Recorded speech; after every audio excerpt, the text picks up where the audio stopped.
안녕하세요. 저는 사람의 속마음은 편해졌을 때 나온다는 말을 실감하게 된 30대 여성입니다.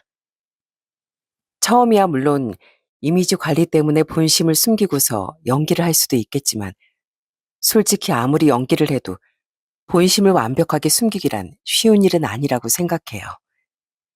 그런데 그 본심을 아주 꽁꽁 숨겼다가 한순간에 뜻밖의 로 알게 된 사람이 있었습니다. 바로 제 남편인데요. 어떤 일이 있었는지 한번 여러분들께 얘기를 해보도록 할게요. 저는 사실 홀어머니 밑에서 자란 외동딸이에요. 아빠가 제가 3살 때 바람이 나 엄만 이혼을 하셨고 그 후로 엄마 혼자서 절 어렵게 키우셨거든요. 제가 어릴 적엔 엄마가 집 근처 식당에서 일을 하셨는데 그래서 학교가 끝나고 나면 그 식당 근처에서 내내 엄마가 끝나기만을 기다렸던 기억이 있습니다. 그러다 저녁 시간이 훌쩍 지나고 한가해질 때쯤이면 어김없이 엄마가 밖에서 기다리고 있는 절 보러 나오시곤 했어요. 그때마다 엄마 손에 들려있는 것이 있었는데요. 그건 바로 비닐봉지였습니다. 민선아, 얼른 가서 먹어. 다른 사람 보기 전에 가져가서 얼른 먹어. 배고팠지? 미안해. 오늘 식당에 손님들이 너무 많아서 엄마가 일찍 못 나왔어. 많이 기다렸지? 엄만? 엄만 밥 먹었어? 나랑 같이 먹어. 우리 집에 가서 같이 밥 먹자, 엄마. 엄마 지금 못 가. 엄마 또 가서 일해야 돼. 그러니까 이거 그대로 가지고 가서 얼른 먹어. 알았지? 먹고 자고 있으면 엄마 금방 갈 거야. 그러니까 기다리지 말고 일찍 자. 그렇게 1분도 안 되는 시간에 훌쩍 나와 저에게 급하게 쥐어준 비닐봉지 속엔 엄마가 담아둔 반찬들과 밥들이 들어있었어요. 엄만 제가 굶을까 싶어 주방 일을 하면서 조금씩 반찬을 그렇게 사주셨던 거죠. 전 그 봉지를 집으로 가지고 가 얼른 저녁을 먹고 엄마를 기다렸답니다. 그땐 별 생각 없이 지나쳤던 에피소드였지만 지금 생각해보면 제 손에 엄마가 그 비닐봉지를 쥐어주면서 무슨 생각을 하셨을지 정말 마음이 아플 때가 많아요. 그리고 그땐 여자 혼자서 아이를 키운다는 게 정말 쉽지 않았잖아요. 엄마가 이혼하고 혼자라는 게 단골 손님들에게 알려지면서 술이 취해 치근덕거리는 손님들도 정말 많았습니다. 그런 모습을 전 가게 갈 때마다 보곤 했고요. 거 아줌마, 일로 좀 와봐요. 에이, 거기 주방에만 있지 말고 여기 나와서 우리 술 한잔 합시다. 그 주방은 답답하지 않아요? 아유, 아니에요. 주방에 정리할 게 많아서요. 정리 뭐 나중에 하면 되지. 이제 끝날 때 다 되지 않았나? 피차 외로운 사람들끼리 술 한잔 마시고 그러자고. 들어보니까 혼자서 애 키운다며? 애도 이제 학교 들어갔겠다. 이제 나주마 인생 즐겨야지. 안 그래? 많이 취하신 것 같은데 그만 드시고 일어나시는 게 좋을 것 같네요. 어허, 어디서 그만 먹으라 말아야? 당신이 뭐 사장이라도 되는 거야? 거참 주방에서 일하면서 되게 비싸게 구네. 뭐 아줌마랑 술 마시려면 돈이라도 더 내야 돼? 자, 나 오늘 월급 받았으니까 이거면 되지? 정말 오만 진상을 다 부리는 취한 손님들이 있을 때면 엄만 항상 난감해했습니다. 사실 단지 그 식당 직원이었을 뿐인데 엄마가 할 수 있는 건 없었어요. 그래도 엄만 그런 무례한 사람들에게 가만히 있진 않았습니다. 이거 뭐 하시는 거예요? 술 취하셨으면 댁에나 가세요. 무슨 돈을 주면 다 술 마시는 줄 알아요? 여기가 어디라고 지금. 뭐야? 아이 진짜. 여기 사장 어디 갔어? 내가 여기 몇 년 단골인데 서비스가 있다고야? 사장 당장 나오라고 해. 그렇게 난리를 피우던 손님 때문에 결국 사장님께서 중간에 그 손님을 말리고 겨우 상황을 마무리한 적도 있었답니다. 그런데 더 웃긴 건 그렇게 난리가 난 이유는 그 못된 손님 때문임에도 불구하고 그 식당 사장은 엄마 탓을 했다는 거예요. 겨우 식당 마감을 하고 퇴근하는데 식당 사장의 날카로운 말소리가 옆에서 듣고 있던 저에게 상처가 될 정도였습니다. 아줌마, 사람이 좀 융통서 있게 일을 해야지. 저렇게 크게 난리 피우게 하면 어떻게 해요? 그냥 장담만 좀 맞춰주면 될걸. 아유, 이러다 단골 다 잃게 생겼네. 여기 동네 장사인 거 몰라요?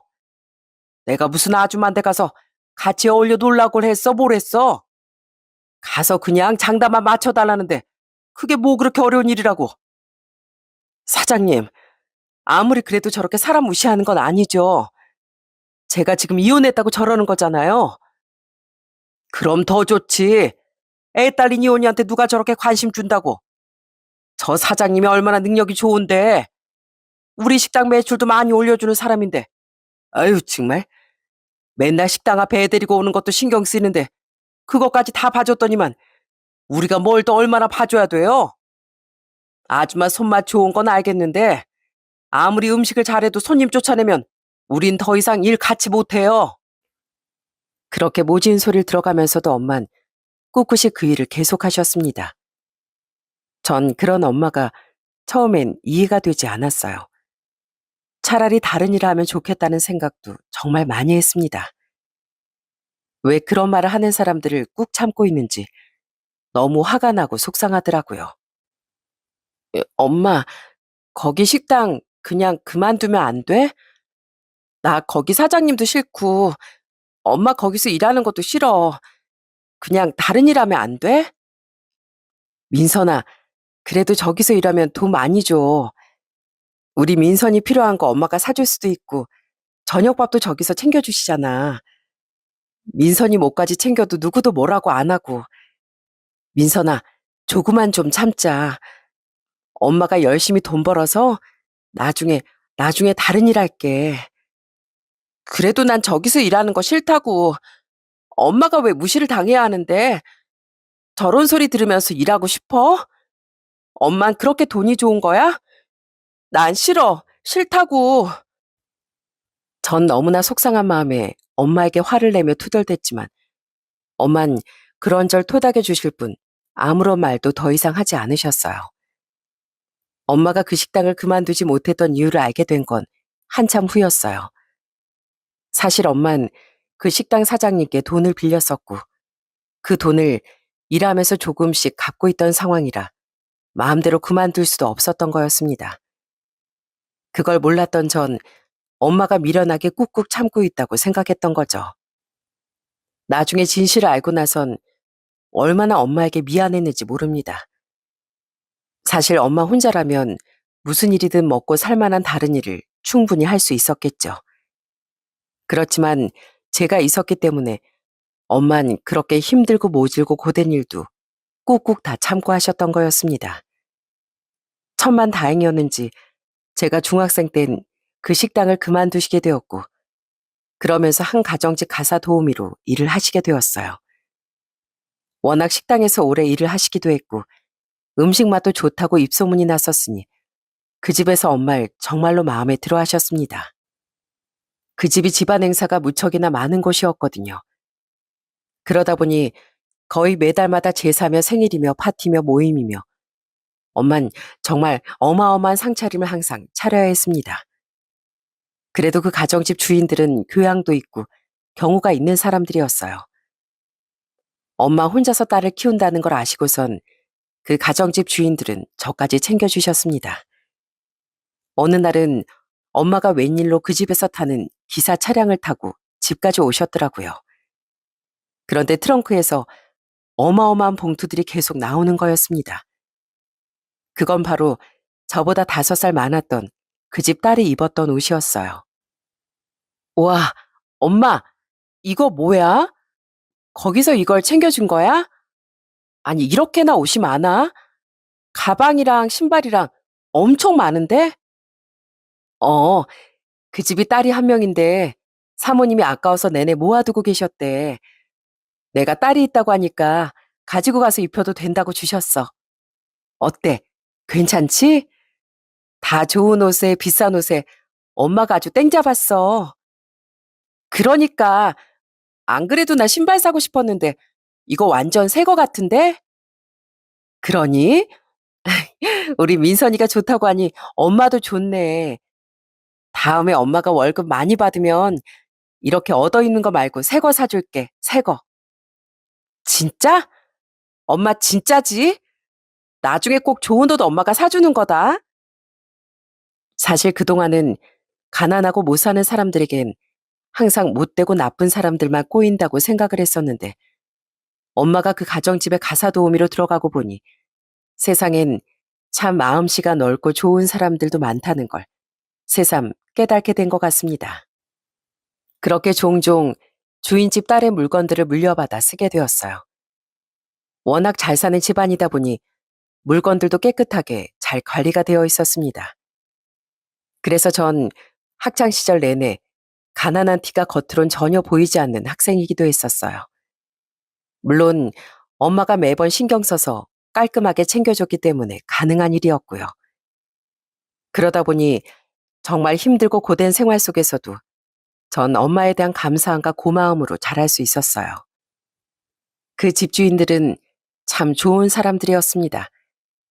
휴가도 매 분기마다 일주일씩 늘 넉넉하게 주곤 했어요. 그때마다 저 엄만 지방 여기저길 돌아다니며 놀러 다니곤 했고요. 지금도 그때 엄마 놀러 다녔던 기억들이 생생하네요. 한 번은 엄마 유명하다던 산속 절에 간 적이 있었습니다. 그때 엄마는 108배를 하셨어요. 저는 힘들 것 같아 그저 엄마가 하는 걸 가만히 지켜봤는데 엄만 계속 중얼중얼거리며 108배를 하시더라고요. 나중에 다 끝이 나고서 엄마에게 물어봤더니 엄만 싱긋 웃으며 얘기를 하시더라고요. 엄마, 아까 엄마 절할 때 계속 뭐라고 하던데? 뭐라고 한 거야? 아, 우리 민선이 건강하고 행복하게 해달라고. 나 민선이 덕에 행복했으니 남은 행복은 다 우리 민선이한테 가게 해달라고 빌었지. 그런 엄마의 말을 들으면서 정말 울컥 눈물이 나올 뻔했습니다. 사실 엄마라고 힘들지 않을 수가 없었겠죠. 피덩이 같은 자식을 남겨두고 바람난 남편 때문에 상처를 받고 혼자서 아등바등 그 모진 세월을 살아가는 게 얼마나 힘겹겠습니까? 그럼에도 불구하고 제가 가장 최고의 행운이라고 말하는 엄마에게 정말 고마웠어요. 그런 엄마의 마음에 어떻게든 보답을 해주고 싶어 한 번도 엇나가지 않고 그렇게 사춘기를 보냈습니다. 솔직히 가정집 가사 도우미를 하면서 경제적으로는 좀 여유로워진 건 사실이었어요. 그렇지만 남의 집 종노릇을 하는 건 정말 쉽지 않은 일이었습니다. 특히나 그 집은 워낙 행사들이 많다 보니 그런 거 하나 있을 때마다 엄만 정말 정신없이 바쁘고 늘 자정이 다 돼서야 집에 오시곤 했어요. 그렇게 집에 온 엄만 진짜 씻을 기력도 없이 현관문 앞에 주저앉아 한참을 쉬시곤 했고요. 그런 엄마를 위해 제가 할 수 있는 건 마사지밖에 없었죠. 엄마, 여기 잠깐 누워봐. 내가 마사지 해줄게. 오늘 많이 피곤했지? 우리 엄마 진짜 힘들었겠다. 음식도 많이 했다며. 어, 엄마 오늘 거의 30인분을 혼자서 만든 것 같아. 그래도 사람들이 잘 먹어줬으니 다행이다만. 우리 엄마 팔다리 다 빠지겠네. 안 되겠다. 엄마, 얼른 누워봐. 내가 따뜻하게 몸도 풀어주고 마사지 해줄게.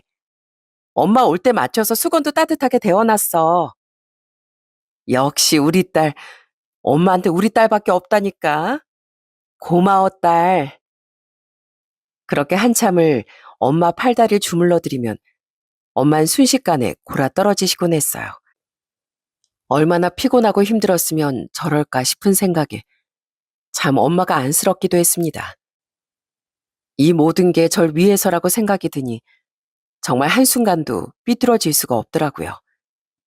그래서 전 정말 열심히 공부를 했습니다. 그렇게 공부를 해 좋은 서울권 대학에 합격을 했을 땐 엄만 그 누구보다 진심으로 좋아하셨어요. 엄마, 엄마 나 대학 합격했대. 오늘 발표 떴어. 엄마, 나 진짜로 합격했어. 정말이니? 정말이야? 민선아, 고생 많았다, 우리 딸. 얼마나 고생이 많았어, 그래. 잘했다, 잘했어. 우리 딸 너무 잘했다. 장하다. 엄마, 울어? 그렇게 좋아? 눈물이 다 날 정도로 엄마 그렇게 좋은 거야? 그럼, 우리 딸 힘들게 그렇게 공부했는데, 당연히 엄마가 눈물이 나지. 애썼다. 지금까지 정말 많이 애썼어. 그렇게 엄마의 축하를 받으며 전 대학에 입학할 수 있었습니다. 어른이 되고 난 후론 전 엄마에게 더 잘하려고 노력했어요. 틈틈이 아르바이트도 해서 엄마 생신엔 처음으로 선물까지 직접 사드리기도 했습니다. 사실 그동안은 용돈이랄 것도 없어서 매번 생신날엔 자그마한 케이크와 편지만 드릴 수 있었거든요. 그런데 크고서 직접 아르바이트를 하며 돈을 벌고 엄마에게 뭔가 해줄 수 있다는 게 이렇게나 기분 좋고 뿌듯한 일인지 그때 처음 알았던 것 같습니다. 처음 엄마 생신 선물은 목걸이였어요. 엄마, 짠! 엄마 생신 축하해요. 이거 내가 아르바이트해서 모은 돈으로 샀어. 한번 열어봐. 엄마가 좋아할지 모르겠네. 어머, 이거 목걸이 아니야? 어머, 예뻐라. 민선아, 너무 예쁘다. 우리 딸 그 작은 손으로 고생하면서 번 돈인데 엄마한테 다 쓰는 거 아니야? 아니야. 엄마 그런 건 전혀 걱정하지 마. 얼른 해봐. 사실 그동안 엄마 이런 거 한 번도 못 해봤잖아. 그래서 내가 엄마한테 꼭 해주고 싶었어. 그래, 고맙다. 우리 딸 덕분에 엄마가 평생 이렇게 예쁜 목걸이를 다 해보네. 고마워, 우리 딸. 엄마 매일매일 항상 하고 다닐게. 그 뒤로 정말 엄만 제가 선물한 목걸이며 스카프며 지갑, 가방까지 모두 매일 들고 다니셨습니다. 엄마의 보물 1호, 2호, 3호, 4호 등등 그 어떤 것과도 바꿀 수 없는 물건들은 죄다 제가 엄마에게 선물한 것들이었어요. 그러니 엄마에게 선물할 때면 전 항상 기분이 좋았답니다. 그렇게 엄마의 사랑을 듬뿍 받으며 전 대학을 졸업하고 직장에 들어가게 되었어요. 좋은 직장에 좋은 연봉을 받으며 직장 생활을 하다가 30대 중반에 한 사람을 만나게 되었죠. 우연히 지인 결혼식 피로연에서 만나게 됐는데 참 사람이 정직하고 성실하더라고요. 그런 모습이 마음에 들어 1년을 연애하다가 결혼을 결심하게 되었어요. 그런데 제가 결혼을 하겠다고 하자 엄만 정말 깜짝 놀랄 만한 소식을 전해주셨어요. 바로 신혼집을 마련하는 데 보태라면서 자그마치 3억 5천이라는 돈을 주신다는 거였죠. 엄마, 나 이거 못 받아. 엄마가 어떻게 이 돈을 모았는데 내가 그걸 받아. 나 절대 못 받아. 엄마 노후 자금으로 두고두고 써. 안 그래도 모아둔 돈이랑 대출 받아서 신혼집 마련하면 돼. 그러니까 걱정하지 마. 엄마가 TV를 보다 보니까 요즘 신혼부부들 내내 집 대출 갚으면서 보낸다고 하더라. 이율 높아지기라도 하면 소갈이하고 힘들어한다는데 난 우리 딸 그렇게 힘들어하는 거 못 봐. 그러니까 부담 갖지 말고 받아. 이거 너 결혼할 때 주려고 모아둔 거야. 엄마 노후 자금은 따로 다 있으니까 걱정하지 말고. 내가 이걸 어떻게 받아? 엄마가 나한테 해준 게 이것뿐이야? 그동안 받은 것도 많은데 못 받아. 절대 안 돼. 우리가 알아서 할게. 어허, 너도 나중에 자식 낳아봐. 그러면은 이 엄마 마음 다 이해할 거다. 엄만 솔직히 남아있는 거 전부 다 주고 싶은데 그게 이 엄마 마음이야. 그렇지만 엄마가 혼자서도 알아서 잘 살아야 니들도 마음이 편할 거 아니니. 그러니 꼭 받아서 행복하게 잘 살아.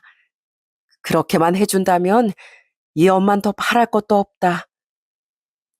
전 결국 엄마에게 신혼집 지원을 받아 경기도권의 6억짜리 신혼집을 마련하게 되었습니다. 사실 그 돈 중에서 거의 대부분은 엄마가 주신 돈에 제가 모은 돈이었어요. 남편은 그동안 모아둔 돈이 거의 2천만 원밖에 안 됐는데 그 이유가 있었습니다. 바로 시댁이 정말 아주 가난했거든요. 그때 당시에도 월세를 겨우 사실 정도로 힘든 생활을 하시고 계셨습니다. 60이 넘으셨는데도 시부모님은 내내 일을 하셔야 했을 정도였어요. 남편의 여동생이었던 신우도 일을 하고 있었지만 시댁의 상황은 별로 좋지 않았죠. 나중에 알고 봤더니 문제는 그 전에 크게 있었던 거더라고요. 원래 보통 이런 집안이라고 하면 남편들이 문제인 경우들이 많지 않나요? 그런데 시댁은 시모가 문제였습니다. 원래는 평범한 집안이었는데 시모가 전에 금융 다단계에 빠져서 재산을 다 탕진했던 거였더라고요. 그러다 보니 시부모님은 서로 얼굴만 마주쳐도 싸우고 난리가 아니었고요. 정말 사소한 거 하나하나 다 트집을 잡고 서로 티격태격 하시더군요. 한 번은 시댁에서 밥을 먹는데 대뜸 시부가 화를 내시는 거였어요. 이게 뭐야? 국이 너무 짜잖아. 아니, 소금을 들이부었어? 아주 그냥 돈 펑펑 써제끼는 것처럼 소금도 아주 펑펑 써제끼는구만. 아니, 당신은 며느리도 왔는데 무슨 소리 하는 거야? 짜면 짜다고 물 좀 더 넣어달라고 하면 될걸. 꼭 굳이 사람 찔리라고 그런 말 하는 거야? 아니, 뭐 내가 없는 말 했어? 난 세상 살면서 없는 말은 안 해. 당신이 이렇게 펑펑 쓰니까 집안 살림이 살아날 기미가 보여야 말이지. 아이고, 먹기 싫으면 먹지 말어. 살다 살다 국 짠 거 이렇게 화내는 사람은 당신뿐일 거야. 다 멀쩡히 잘만 먹는데 아주 난리야. 그러다 보니 남편은 시댁에 거의 잘 가지 않았어요. 그러니 저 또한 시댁의 발길을 잘 안 하게 되더라고요. 시댁에서도 시부모님도 바쁘시고 시누이도 바쁘니 얼굴도 보기 힘들었고요. 대신 남편은 저희 친정엄마에게 정말 잘했어요. 그때 당시 거의 17년을 그 가정집에서 가사도우미로 일을 하셨는데 이젠 베테랑이 다 되셨지만 솔직히 살림이라는 게 끝이 없지 않습니까? 그러다 보니 엄만 거의 일을 마치고 오면 손이 퉁퉁 부으실 때가 많았어요. 그런 엄마의 손을 주물러 주기도 하고 한 번씩 엄마를 위해 남편이 요리를 해주기도 했습니다. 주로 엄마가 잘 안 접해본 양식 요리들을 직접 알아보고 연구해서 해줄 때가 많았죠. 장모님, 이거 한번 드셔보세요. 요즘은 오일 파스타가 대세거든요. 장모님 한번 드셔보시라고 제가 집에서도 여러 번 연습했어요. 어떠세요? 맛 괜찮으세요? 우리 곽서방이 요리도 참 잘하는구만. 난 이런 거 사실 아무리 해봐도 익숙하지가 않은데 어쩜 이렇게 곽서방은 뚝딱 잘하는지 원. 아닙니다. 장모님 손맛에 비하면 별거 아니죠. 다음번에 장모님 여기 근처에 요즘 유명하다는 맛집이 생겼거든요. 젊은 사람들이 그렇게나 많이 간대요. 장모님, 저희랑 거기서 데이트해요. 그래, 그래. 우리 곽서방이 가자고 하면 내가 가야지. 애교 많고 살가웠던 남편은 친정 엄마에게 항상 웃음을 주곤 했습니다. 그 모습을 볼 때마다 참 결혼을 잘했다는 생각이 들기도 했어요. 주변에선 가정이 경제적으로 힘든 집안에 시집을 간다는 건 지옥불에 들어가는 거나 다름없다고들 했지만 전 이런 남편이라면 지옥불은 아닐 거라고 생각했습니다. 그 뒤로 전 임신을 해 아들을 낳게 되었어요. 아들이 태어난 후로는 남편이 어찌나 아이를 잘 봐주는지 다정다감한 남편에게 참 고마울 때도 많았습니다. 한 번은 아이가 20개월쯤 됐을 때였는데 주말에 잠깐 낮잠을 자고 일어났더니 집에 아무도 없는 거였어요. 남편에게 바로 전화를 했는데 남편이 웃으며 얘기를 하는 거였습니다. 뭐야, 더 자라고 했더니 벌써 일어났어? 나 우리 도아랑 놀이터 나왔어. 여기서 좀 놀다 갈 거니까 당신은 푹 좀 쉬어. 아참, 그리고 당신 배고프지? 내가 간단하게 유부초밥 해놨거든. 거기 식탁에 있으니까 그것도 좀 먹고 있어. 어머, 당신 언제 유부초밥까지 해놨어? 나도 갈게. 어디 갔는데? 우리 다 같이 나들이도 하고 그럴까? 당신 피곤하잖아. 복직해서 얼마 안 돼서 당신 피곤할 텐데. 오늘은 푹 쉬어. 내가 우리 아들 볼 테니까. 당분간은 주말 하루는 내가 도맡아서 아이를 볼게. 당신 복직하고 적응하는 것도 힘들 텐데 하루는 쉬어야지. 내 걱정하지 말고 쉬고 있어. 저녁 먹을 것도 내가 장 보고 들어갈 테니까. 알았지?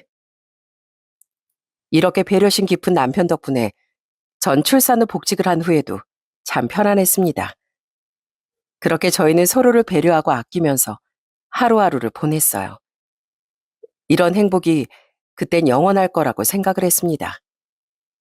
그런데 결혼을 한 지 4년이 지난 후부터 남편이 슬슬 바뀌기 시작하더라고요.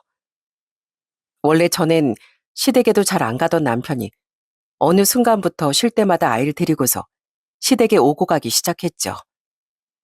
그러면서 저한테도 같이 시댁에 가자는 눈치를 많이 줬어요. 그때는 아무래도 아빠가 되다 보니까 부모의 마음을 이해하는 걸까, 애틋해지는 걸까 싶어서 남편의 요구대로 따르기로 했습니다. 그런데 단순히 시부모님 얼굴을 자주 보는 것에서 남편의 효도는 끝이 나질 않더라고요. 그날은 모처럼 주말에 집에서 쉬는 날이었습니다.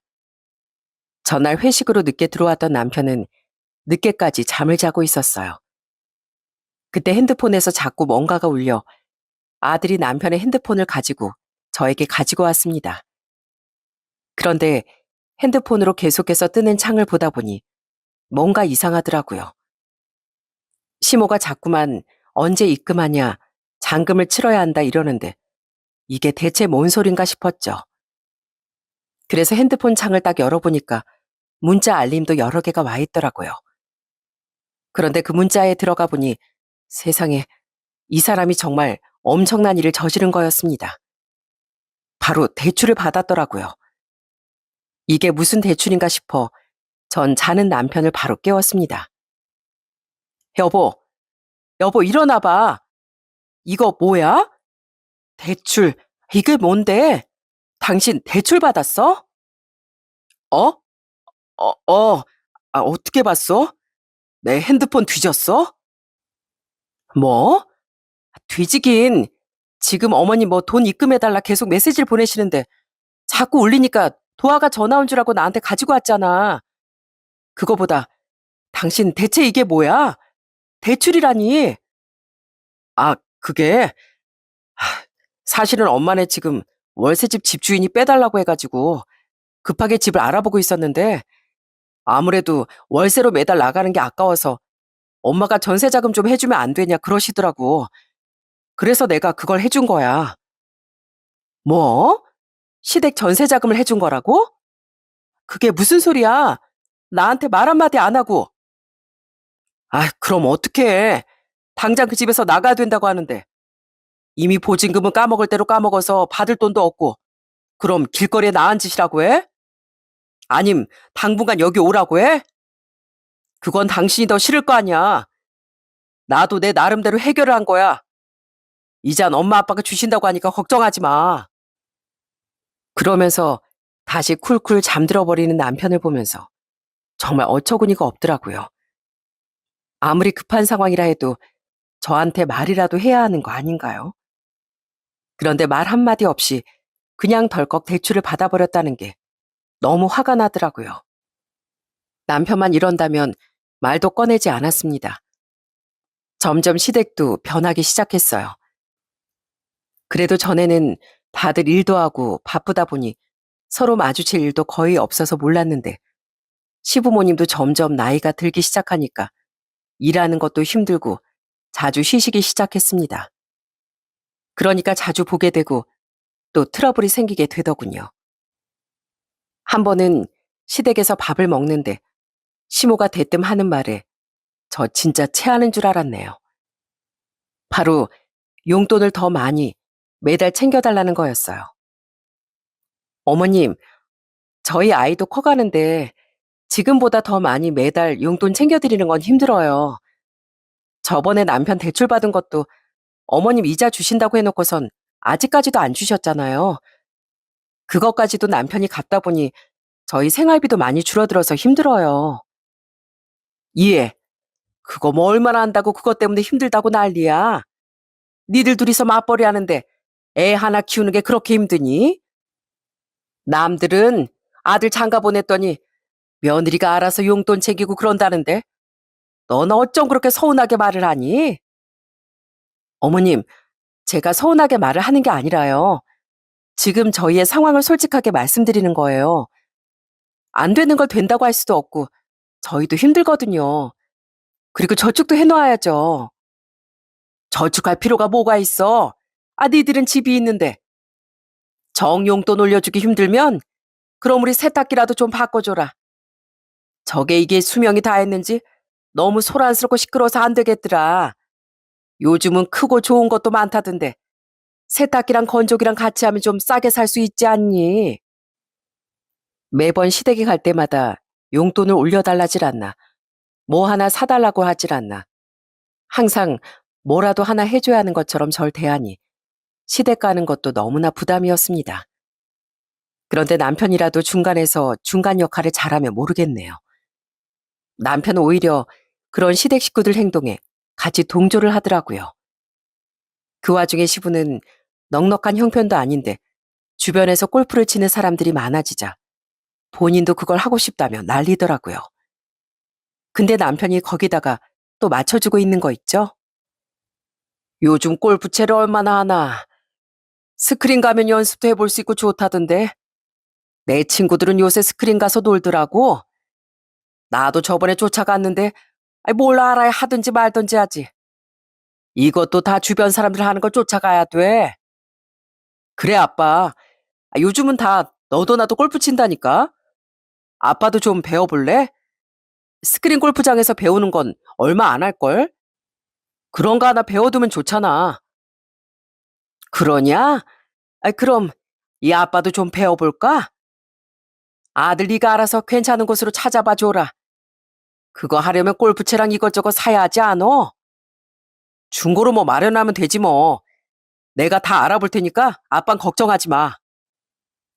그러더니 남편은 본인이 더 신나서 이것저것 알아보는데 옆에서 보면서 정말 환장할 노릇이었어요. 그런 것 때문에 남편과도 엄청 싸우기도 많이 싸웠고요. 여보, 지금 뭐 하는 거야? 당신이 어머님이나 아버님이 말하면 중간에서 알아서 중재하고 그래야지. 왜 맨날 나만 나쁜 사람 만들어? 아버님 골프는 어떻게 할 건데? 당신이 매번 스크린 골프 그거 결제해 줄 수 있어? 매달 그렇게 해줄 수 있냐고. 그거야 까짓 거 해드리면 되지. 뭐가 문제야. 노인네가 좀 하고 싶다는 거 있다는데 앞으로 뭐 얼마나 산다고 그걸 아껴. 좀 해드리자. 뭐? 그게 한두 푼도 아니고 뭘 해드려. 당신 진짜 요즘 왜 그래? 애는 어떻게 키울 건데. 앞으로 애는 20년은 더 뒷바라지해야 되는데 그렇게 돈도 안 모아두고 다 펑펑 쓸 거야? 애는 알아서 지가 다 커. 뭐 우리 때는 안 그랬나? 당신도 어릴 때 어렵게 자랐다며. 근데 지금 봐봐. 잘 살기만 하는구만. 힘들게 컸다고 평생 힘들지도 않어. 당신 우리 부모님 보면서 안쓰럽지도 않어?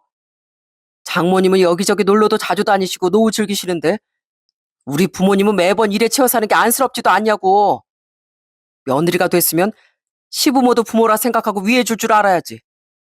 어쩌다 보면 당신 진짜 냉정하다니까? 저는 남편의 말에 지금껏 내가 알던 그 남편이 맞나 싶은 생각이 들 정도였어요. 그래도 염치라는 게 있던 사람이었는데 왜 이렇게 변한 걸까 싶더라고요. 그렇게 남편과 자꾸만 시댁 때문에 트러블이 생긴 이후로 점점 저도 힘들고 사이도 멀어지기 시작했습니다. 더군다나 원래는 친정엄마에게도 잘했던 남편이 어느 날부턴 연락도 안 되고 전화해도 받지도 않고 친정에 갔다 오자고 하면 피곤하단 핑계로 저만 보내더라고요. 그런 모습들이 점점 심해지고 있던 어느 날 엄마가 개인적인 일 때문에 잠시 저희 집에 오시게 되었습니다. 그날은 미리 남편에게 말을 해 저녁을 같이 먹자고 했어요.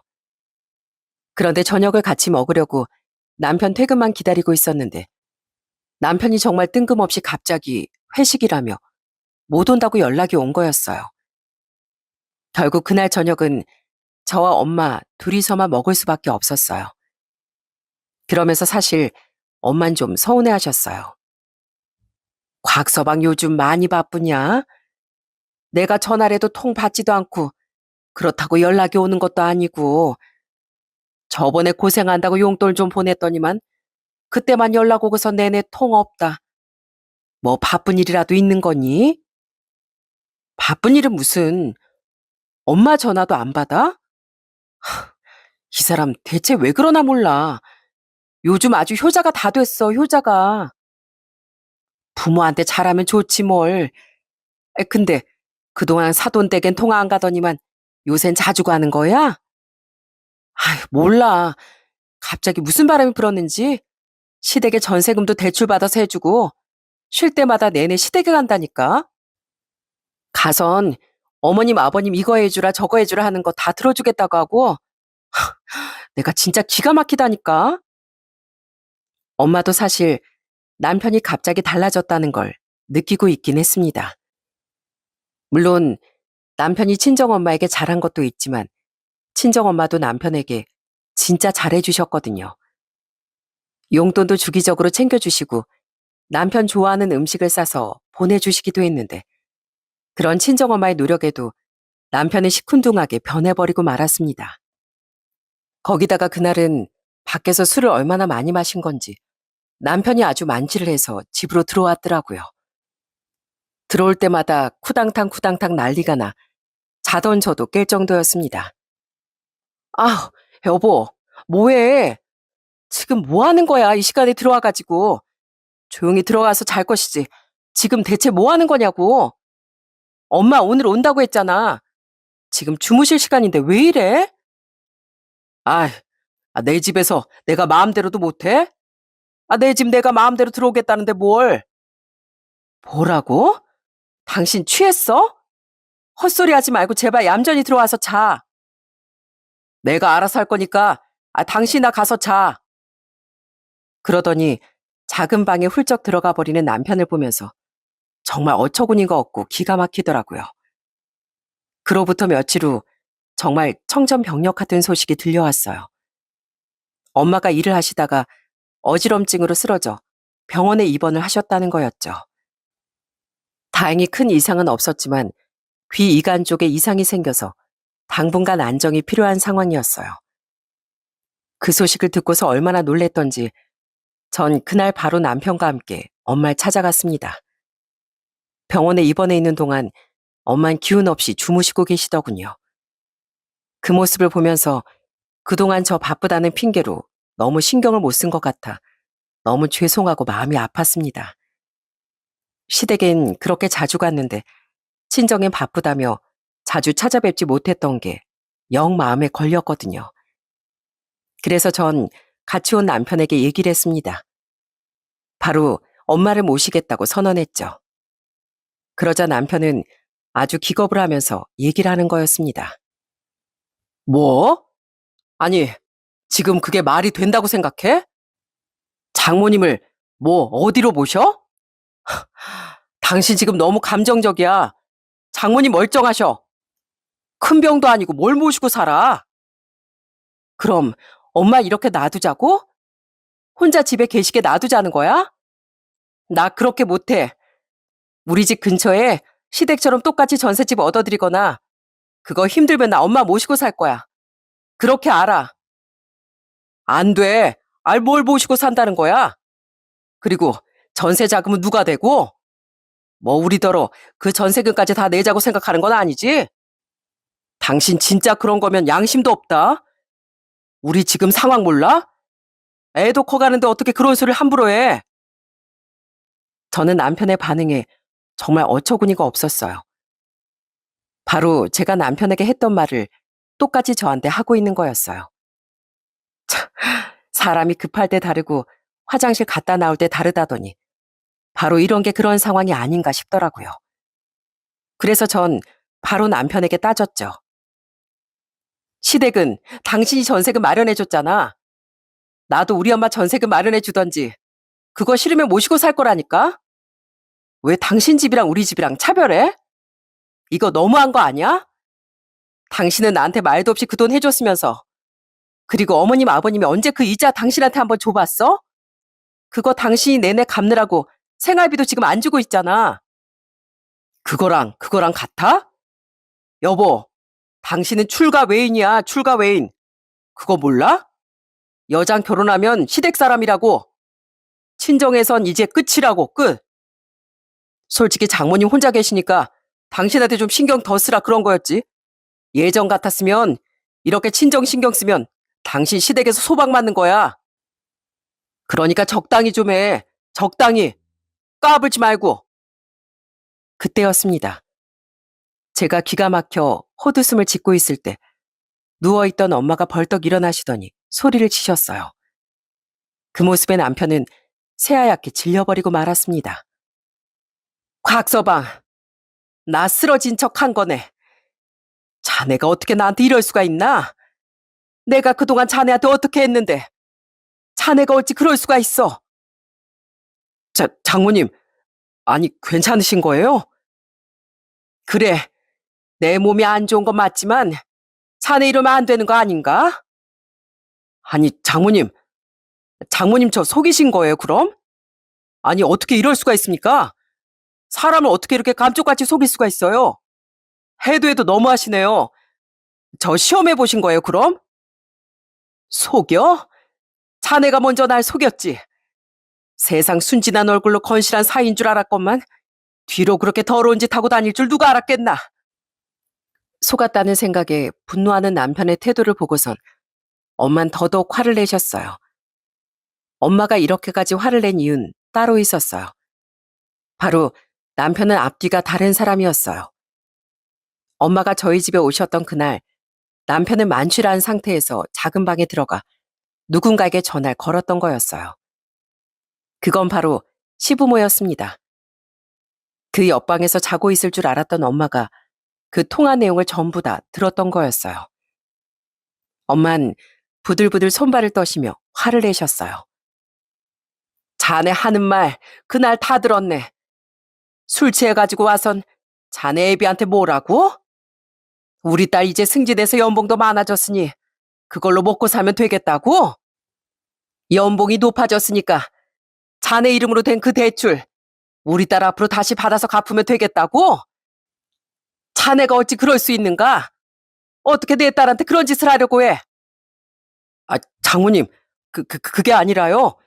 사실 제가 이율이 좀 높은 대출을 받아서 아내는 직장도 좋고 연봉도 높으니까 이율도 낮출 수 있으니까 그래서 그냥 한 말인데 우리 딸이 왜 자네 집안 전세자금 때문에 대출을 받아야 돼? 어디 자네 그것뿐인가? 월급 많아졌으니까 슬슬 꼬셔서 용돈도 올리면 되겠다고 한 거 자네가 한 말 아닌가? 우리 딸이 대체 왜 그 집 생계를 책임져? 자네가 어떻게 그럴 수가 있나? 지금 제정신인가? 내 딸 자네한테 도저히 맡길 수 없네. 우리 딸이랑 당장 헤어지게, 당장. 엄마의 호통에 그제서야 남편은 당황하면서 해명을 하려고 하더군요. 그 모습을 보면서 저도 정말 화가 나더라고요. 장모님, 오해세요. 정말 오해십니다. 저희 부부잖아요. 부부니까 어려움도 같이 극복해야죠. 그래서 한 말입니다. 제가 뭐 저희 아내 돈으로 살겠다 그랬겠어요? 그런 거 절대 아니에요. 흥, 그런 게 아니게 뭐가 아니야?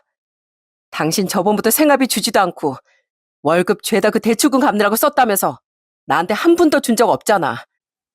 그동안 남은 돈으로 시댁에 돈 들이고 그런 거 아니야? 내가 모를 줄 알았어? 언제까지 내가 바보처럼 참을 거라고 생각했어? 나 역시 도저히 못 참아.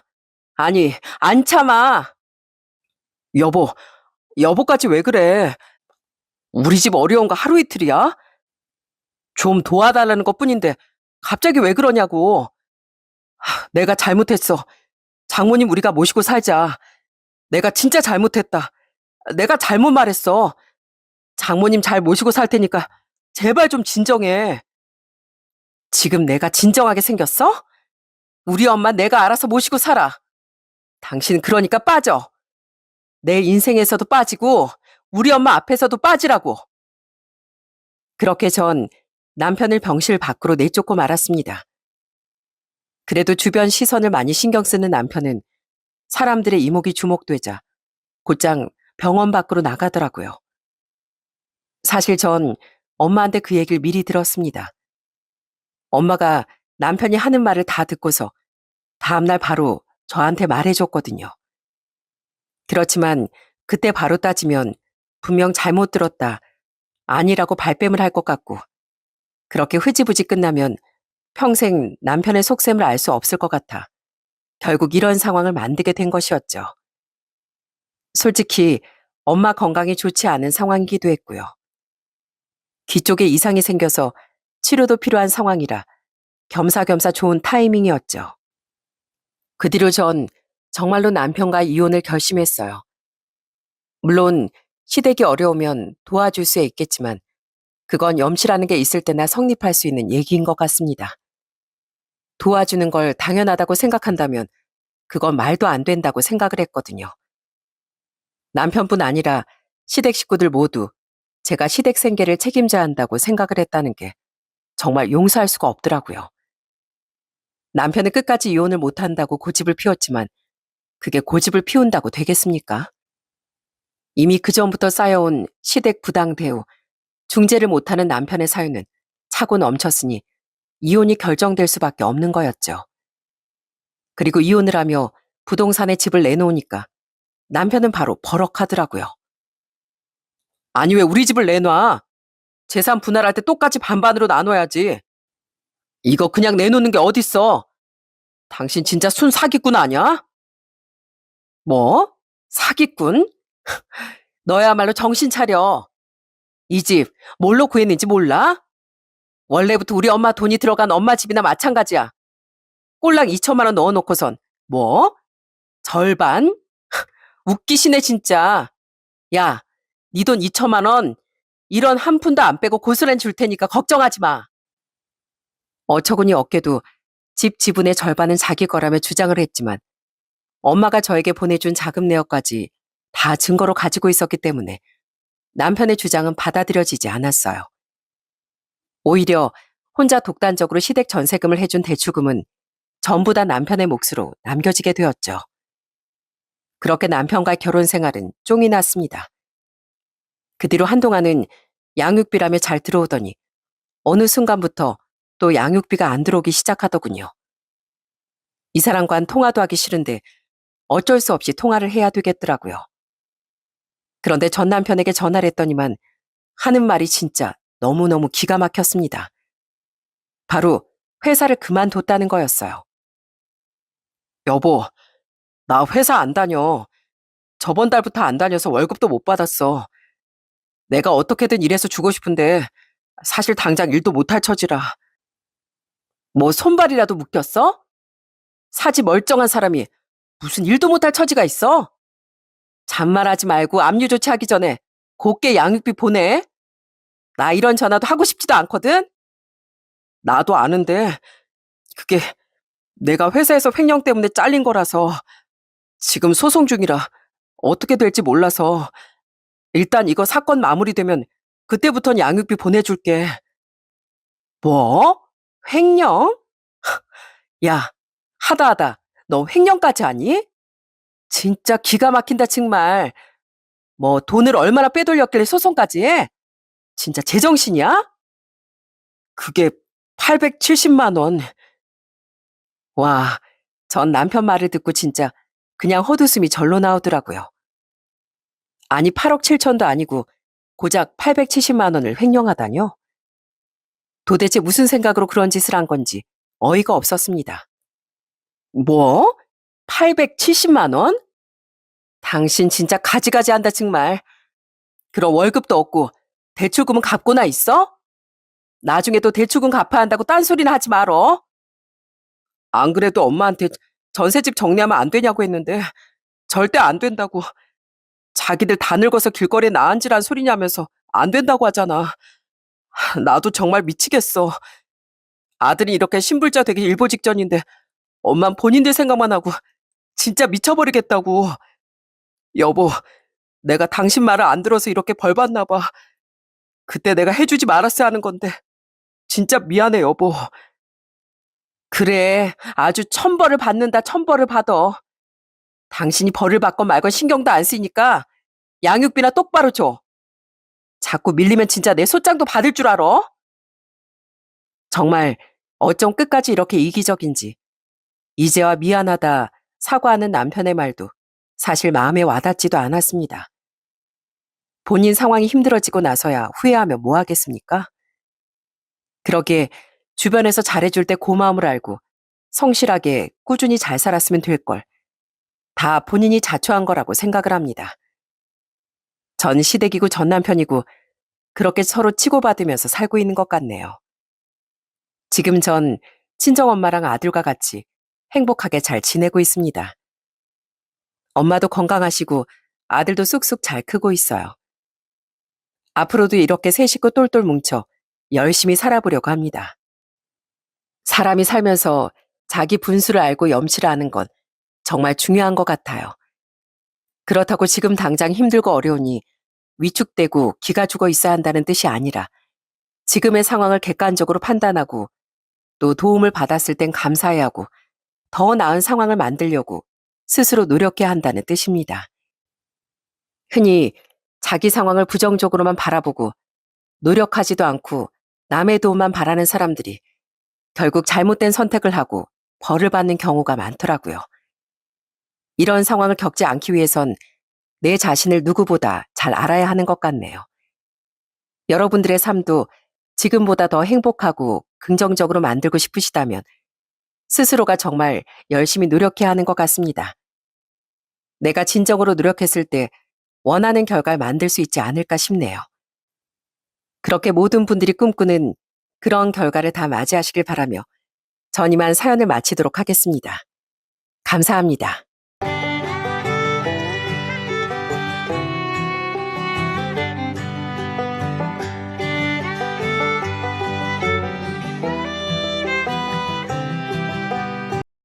안녕하세요.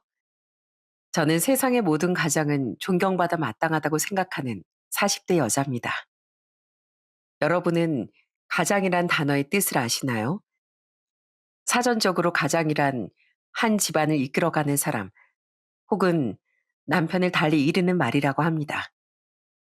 물론 요즘은 부부가 함께 책임을 나누는 집도 많고 여성 가장도 점점 많아지고 있지만요.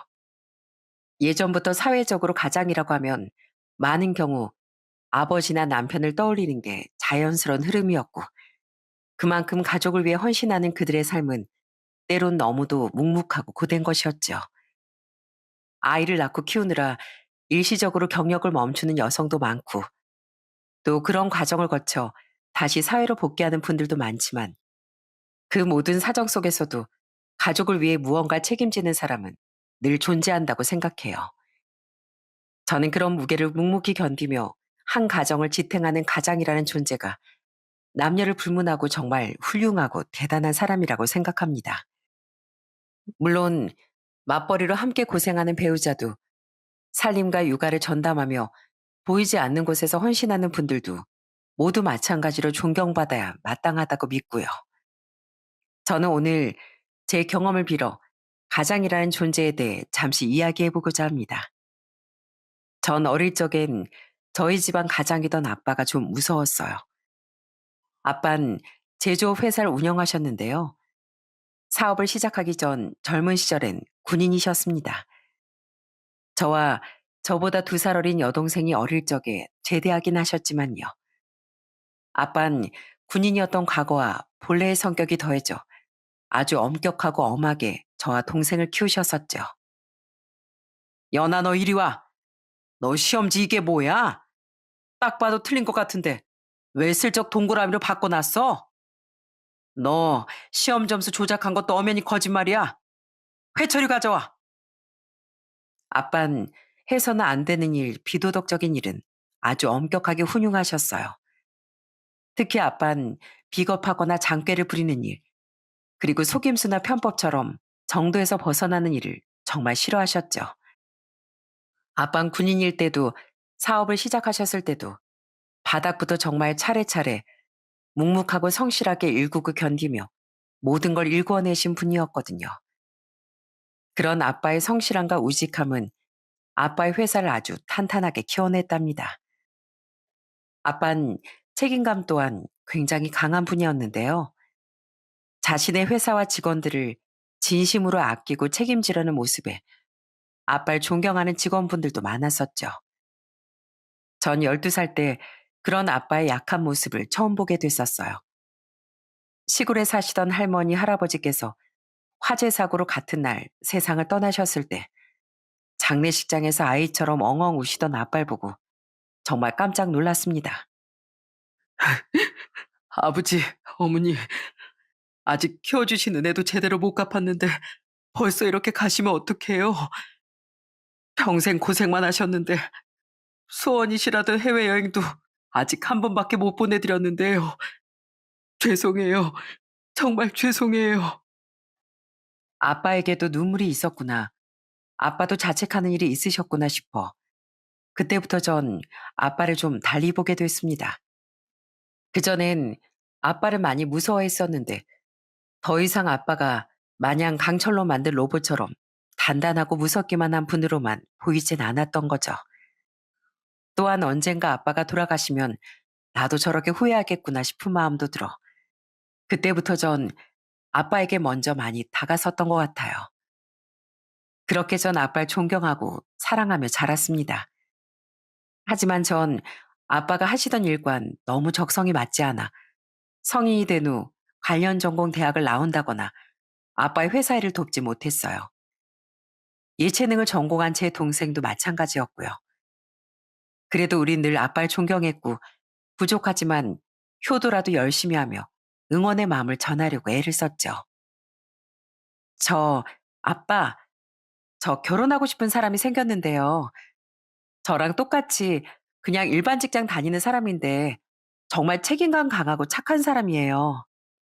뭐, 결혼? 착하고 책임감 강한 남자라고? 그것만으로도 벌써부터 더할 나위 없이 마음에 드는구나. 근데 왜 너 말하는 표정이 자신 없어 보여? 책임감 강하게 가족을 건사하신 아빠와 사랑으로 저와 동생을 돌봐주신 엄마 덕에 전 어엿한 사회인이 되었습니다.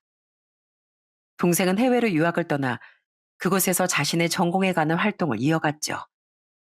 그리고 전 20대 후반의 나이에 남편과 결혼을 결심하게 됐어요. 저는 남편이 정말 좋은 사람이라는 데는 확신이 있었는데요. 딱 하나 남편의 집안 환경 때문에 혹시나 저희 부모님께서 남편을 마음에 안 들어 하실까봐 걱정되더라고요. 물론 두 분의 가치관이 아주 올바르고 선하다는 건 잘 알고 있었지만 자식의 일이라면 부모는 또 달라지기도 하는 법이니까요. 전 정말 상관없는데 혹시나 두 분이 그 사람 집안에 대해 염려하실까봐 미리 그 사람 집안 사정 좀 말씀드리려고요. 집안 사정? 네, 사실 상수 씨 집에 아픈 사람이 두 분 있어요. 상수 씨 어머님이랑 상수 씨 남동생이요. 어머님은 시각장애가 있으시고요. 상수 씨 동생은 뇌성마비 장애가 있다고 하더라고요. 남편에게 듣기로 시모는 선천적으로 시각장애를 안고 태어나셨다더군요. 그래도 완전히 시력이 없는 상태는 아니셨다는데 40대 때 녹내장 수술을 받다 잘못되어 그때 완전히 시력을 상실하셨다고 하더라고요. 법정 싸움까지 갔지만 법원이 병원 측에 손을 들어줬기에 아무런 보상조차 받지 못했다고 했죠. 또 남편은 남동생 하나, 여동생 하나가 있는 장남이었는데요. 남편 바로 아래 동생인 시동생은 뇌성마비라는 장애를 안고 태어났다고 합니다. 다행히 상태가 완전한 중증은 아니라 가족들의 헌신과 노력 끝에 시동생은 보조 보행기나 휠체어를 타고 일상생활은 할 수 있었어요. 그래도 시동생에겐 자라는 내내 많은 병원비가 들어갔다고 남편은 말했었죠. 그렇게 가족들이 아프니까 상수 씨 아버님이 고생이 많으셨대요. 지금은 몸이 약해져서 마을 버스 운전을 하신다는데요. 원래는 전국 건설 현장을 돌아다니면서 집에 생활비만 보내셨다고 하더라고요. 상수신 어머님을 도와서 집 살림을 돌보고 동생들 챙겼고요. 그리고 직장인이 되자마자 집에 돈을 보태서 모은 돈도 별로 없다고 하더라고요. 그럼 지금은 그 청년이 그 집 실질적인 가장인 게냐? 아니요. 아버님께서 편찮으셔서 잠깐 일을 못하게 됐을 때를 빼곤 딱 일정 금액 이상은 절대 받지 않으셨대요. 가족들이 아프고 사정이 어려워서 아들 도움을 받게 되긴 했지만 부모가 돼서 자식 등골을 절대 다 빼먹을 수는 없다면서요. 얘기 들어보니까 아빠처럼 책임감 강하고 강직하신 분 같더라고요. 그리고 지금은 상수 씨 동생들도 다 자기 밥벌이는 하고 있대요. 장애가 있는 남동생도 노력 끝에 재택으로 일할 수 있게 되면서부턴 집에 돈을 안 보태도 됐다고 그러더라고요. 그래? 아픈 몸으로 돈을 벌 수 있게 되기까진 어려움이 많았을 텐데 그 동생이란 사람도 대단하구나. 그리고 그렇게 되기까지 곁에서 돌보고 응원해준 그 가족들도 정말 대단한 사람들인 것 같고. 네, 저도 그렇게 생각해요. 그리고 무엇보다 전 자기 학창 시절, 젊은 시절 다 바치고 희생해서 가족을 도운 상수 씨가 정말 멋있는 사람이라고 생각해요. 들어보니까 가족 챙기느라 친구들도 많이 못 만나서 주위에 친구도 많이 없다는데 말이 쉽지 그러기가 어디 쉽나요? 그래서 전 그 사람 집안 환경은 아무 상관없는데요. 혹시 두 분이 저 생각해서 염려하실까봐 이렇게 미리 말씀드린 거예요. 저는 남편의 가정사를 최대한 듣기 좋게 말하려 애썼습니다. 그런데 그건 괜한 노력이었더라고요. 부모님은 일말의 걱정도 없이 제 이야기만 듣고도 남편을 아주 마음에 들어 하셨거든요. 뭘 걱정하는 게냐? 구구절절 전부 그 남자가 훌륭한 청년이라고밖에 안 들리는데 요즘 젊은 사람들은 자기밖에 모른다는데 세상에 요즘에도 그런 효심 깊고 책임감 강한 남자가 있었구나. 그런 사람이면 당연히 아빤 찬성이다. 가족의 소중함을 아는 사람인데 결혼하면 자기 아내, 또 자기 자식에겐 얼마나 잘하겠니? 그리고 책임감 강한 사람은 어떤 상황에서도 자기 가족 굶기진 않는 법이다. 엄마도 좋아. 들어보니까 시댁될 집 상황이 썩 좋지는 않은 것 같아서 네가 걱정을 했나 본데 그게 어디 그분들 잘못이니? 오히려 그런 상황에서도 가족끼리 똘똘 뭉쳐서 멋지게 살아온 것 같아서 정말 멋진 가족이란 생각이 드는구나. 모은 돈이 별로 없다는 거야 상관없어. 사람이 성실하다며? 그럼 돈은 또 금세 모이겠지. 맞다. 사람은 자라온 환경이 다가 아니라 그 환경 속에서 어떤 사람이 되었는지가 더 중요한 법이야. 이런 부모님께서 첫인사를 왔던 남편을 크게 환영해 주신 건 당연한 일이었어요. 제 결혼식이 가까워졌을 때 잠시 한국에 들어왔던 제 동생도 제 옆구리를 쿡쿡 찌르며 이렇게 말했죠. 언니, 형부 되실 분 인상이 너무 선해 보인다. 어디서 저런 좋은 남자 만났어? 부럽다, 부러워. 남편을 크게 마음에 들어한 아빤 저희 신혼집도 흔쾌히 장만해 주셨어요. 그때 남편은 자신이 모은 돈이 없어서 폐를 끼친다며 정말 죄송해했는데요. 아빤 그런 남편의 어깨를 두드리며 껄껄 웃으셨어요. 자네가 잘못을 저지른 것도 아닌데 왜 죄송해하나? 난 자네도 사돈 어른들도 또 자네 동생들도 모두 존경스럽네. 그리고 자네 같은 사람이 우리 사이가 되어줘서 정말 고마워.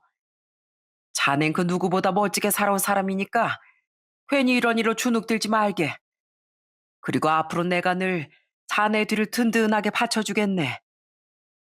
결혼한 뒤 아빤 정말로 남편을 뒤에서 묵묵히 많이 챙겨주셨습니다. 남편이 결혼한 직후 갑자기 일이 꼬여서 잠시 무직이 됐던 적이 있었어요. 이직이 확정되어 전에 다니던 회사를 그만두었는데 갑자기 채용을 확정했던 새 회사에서 일이 틀어진 거죠.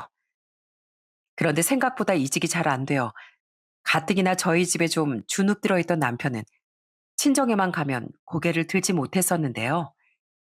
어느 날엔 아빠 술을 마시다 취기가 올라 긴장이 풀려버린 모양이었어요. 그때 남편은 고장난 수도꼭지처럼 아빠 앞에서 엉엉 울며 주정을 부리고 말았어요. 장인어른, 사는 게 왜 이렇게 힘들까요? 전 정말 최선을 다해서 열심히 살았는데 집은 어렵지, 가족들은 둘이나 아프지. 정말 사는 게 잘 안 풀리더라고요. 솔직히 결혼할 때도 장인 장모님 그러지 말라고 하셨지만 남자로서 얼마나 위축됐는지 아세요? 집사람에 비해 제 형편이 너무 보잘것없어서요. 그래서 어떻게든 앞으로 멋지게 살아보려고 했는데 결혼하자마자 백수가 되어버리는 게 어디 있어요? 진짜 세상이 밉습니다. 미워요. 연애를 꽤 길게 했건만 그렇게 주정 부리는 남편의 모습은 처음 봤습니다. 그때 아빤 묵묵히 듣기만 하셨는데요. 다음날 술이 깬 남편을 불러 아주 호되게 혼을 내시더라고요. 자네, 어디서 술을 그렇게 한심하게 배웠나? 죄송합니다, 장인어른.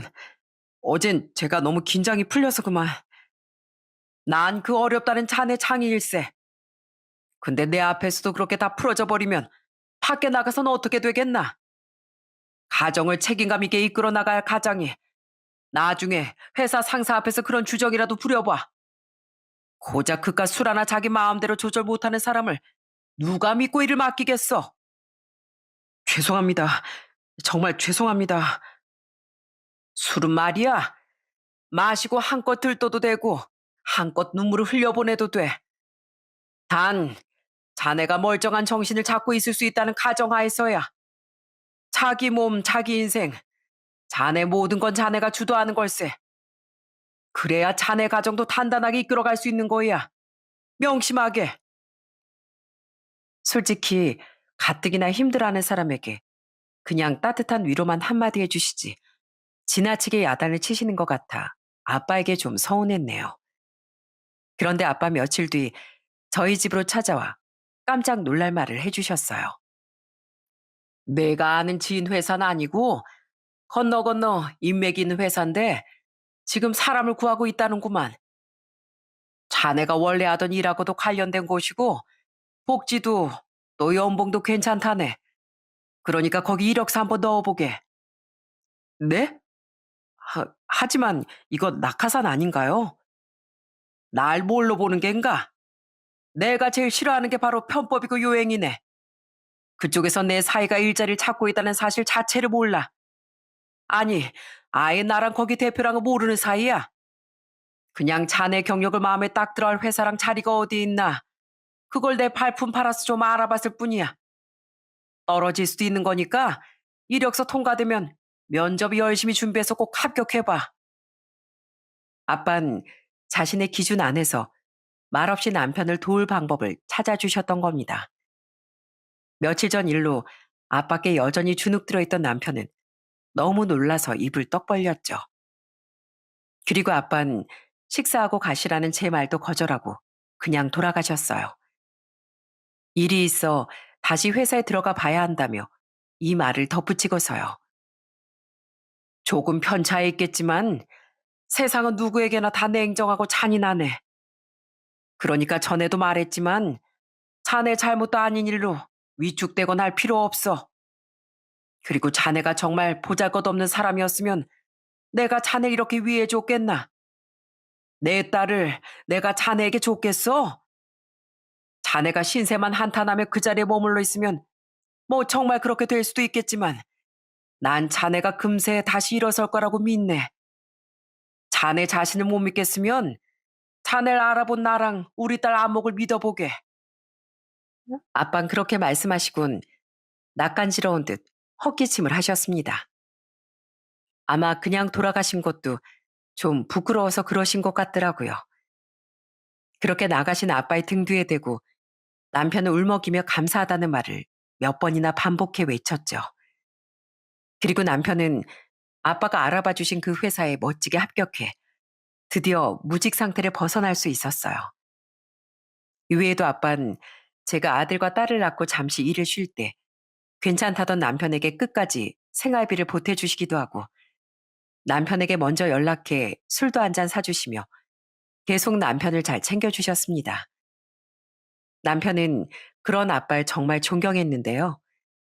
한편으론 때론 정말 호랑이 같았던 아빠가 무서웠는지 눈치를 좀 보기도 했어요. 그래도 남편은 아빠를 정말 좋아하며 아빠에게 많이 감사해했죠. 아유, 내가 못 산다. 저번에 보내주신 보약도 너무 감사했는데 이번엔 산삼 세트를 보내주셨구나. 정말 안 그러셔도 되는데 너무 죄송해서 원. 꼭 감사하다고 전해다오. 아니다, 내가 직접 전화드려야겠다. 저희 부모님은 힘들게 시댁 식구들을 건사한 시아버지도 불편한 눈으로 자식 셋을 번듯하게 키워낸 시어머니도 모두 훌륭한 분들이라며 시댁에 잘해야 한다는 말을 늘 제게 해주셨어요. 그리고 저희를 통해 두 분께 자주 선물을 보내기도 하고 한 번씩 안부 전화도 나누셨죠. 아빤 아무래도 사업을 하시다 보니 좋은 선물도 많이 받아오셨는데요. 좀 괜찮은 선물이다 싶으면 그 선물을 그대로 전하는 게 아닌 똑같은 새 상품을 사서 꼭 시부모님께 보내주셨어요. 좋은 건 좋은 사람들과 나눠야 하는 법이라면서요. 애미야, 이따 갈 때 내가 사다 놓은 전통주가 하나 있거든. 그거 좀 사돈 어른들께 가져다 드리거라. 저번에 좋은 술이라고 들어서 두 분 드리려고 사다 놓은 건데 마침 이렇게 선물을 보내주셨으니 답내로 드리면 되겠구나. 좋은 술은 보약이니까 안사돈께서도 꼭 한 잔이라도 드셔보시라고 전해드리려무나. 시아버진 그리 넉넉지 않은 형편에도 늘 저희 부모님께 받은 마음을 돌려주고 싶어 하셨어요. 내가 주머니가 좀 가벼운 거지 마음이 가난한 사람은 아니라면서요. 그리고 저와 저희 애들을 볼 때마다 꼭 조금이라도 용돈을 주곤 하셨죠. 아니에요, 아버님. 정 그러시면 저희 애들만 주시고 전 주지 마세요. 제가 오히려 드려야죠. 너희도 무슨 날이면 날이라고 선물도 주고 용돈도 주고 하잖니. 내가 사는 게 힘들어 보여도 이 정도는 충분히 며느리한테 해줄 수 있다. 늘 우리한테 잘해줘서 우리 며느리가 돼줘서 정말 고맙다 이미야. 저는 사람 좋은 시댁 식구들 모두를 정말 좋아했습니다. 진심으로 시댁 식구들을 위하는 마음에 시부모님께도 시동생과 시누이에게도 정말 잘했는데요. 날이 갈수록 시댁에 더 잘하고 싶었던 건 바로 늘 고맙다, 미안하다고 말해주던 시댁 식구들의 말 때문이었어요. 말 한마디로 천냥빚을 지기도 하고 벌기도 한다는데 시댁 식구들은 모두 말을 정말 예쁘고 선량하게 했었거든요. 애미야, 혹시 불쾌하지 않다면 내가 네 얼굴 한번 만져봐도 되겠니? 내가 우리 며느리 얼굴 한번 보는 게 소원인데 그러지 못하니 만져라도 보고 싶구나. 몸 불편한 시애미, 시동생 다 살들이 챙겨주는 천사 같은 우리 며느리 어떻게 생겼는지 궁금해서 그런다.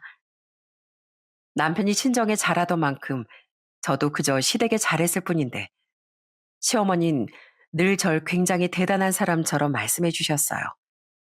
그런 시어머니의 제 얼굴을 더듬던 손에선 세월의 고단함을 느끼게 해주는 푸석함이 느껴지곤 했죠. 그럴 때마다 전 시어머니의 손에 가만히 핸드크림을 발라드렸는데요. 그런 제 모습을 보면 마치 올케 언니가 아닌 든든한 맏언니처럼 느껴진다며 시누인 따뜻하게 웃곤 했습니다. 그렇게 제 결혼 생활은 따뜻하고 행복하게 흘러갔어요. 그런데 결혼한 지 한 13년쯤 됐을 때부터 남편이 좀 이상해지더라고요. 당신 다림질 좀 제대로 못해? 정장 이거 다 구겨진 것 좀 봐. 이딴 걸 내가 입고 나가니까 사람들이 흉을 보지. 뭐? 분명 제대로 다렸는데 어디가 어떻게 구겨졌다는 거야? 당신이 오늘 하루 종일 입고 다녔으니까 구겨진 거겠지. 그리고 나도 맞벌이 하는데 당신 옷까지 다 다려주고 집안일도 더 많이 하는 나한테 고맙다고 해야 하는 거 아니야? 왜? 누가 뭐라고 했어? 아니, 꼭 그렇다기보단 말이 그렇다는 거지, 말이. 에이, 짜증나. 앞으로 이렇게 엉망으로 다려놓고 생색낼 거면 다려주지도 마. 그래. 안 할게, 앞으론. 당신 요즘 진짜 이상해. 전에 맨날 고맙다, 미안하다 달고 살던 사람이 요즘 따라 왜 그래? 왜 별것도 아닌 걸로 나한테 짜증내고 신경질 부리냐고. 이제 내가 지겹다, 이거야? 남편은 제게 늘 한없이 다정한 사람이었는데요.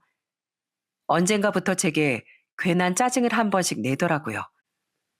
또 어느 날엔 어깨가 거의 땅끝까지 쳐져선 잘 하지도 않던 혼술을 하고 들어오는 날도 잦아졌죠.